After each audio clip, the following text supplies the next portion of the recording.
সালাউদ্দিন আইয়ুবী যে ভয় করেছিল আজ থেকে ৮০ বছর আগে মিশরের যে রাজা ছিল সে বড় প্ল্যান করে প্যালেস্টাইনের বুকেতে ইহুদিদের ঘরে ঢুকিয়ে দিয়েছিল। দেখুন গাদ্দার কাঁদায় বসে আছে।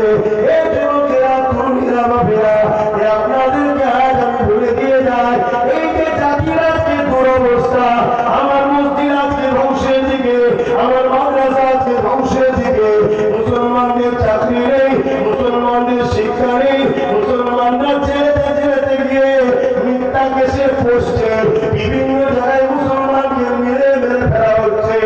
এর জন্য যদি কাউকে আপনি দোষারোপ করেন, আমি আপনার সিদ্দিকী দুই শ্রেণীর লোককে সব থেকে বড় দোষারোপ করব।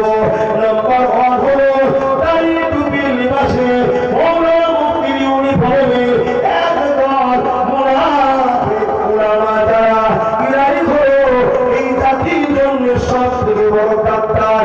এদেরকে চিনবেন কি করে? এদের চিনার একটা নমুনা বলে যাচ্ছি। এরা সমাজকে বলে আমাদের জন্য জান্নাত রয়েছে, দুনিয়াও তো বেশি দিতে হবে না, আল্লাহ আল্লাহ করো, আল্লাহ আল্লাহ করো। আর শুধু বলবে আমরা রাজনীতি করি না, কিন্তু নেতাদের সঙ্গে ফটো তোলার বেলায় ১ নম্বর।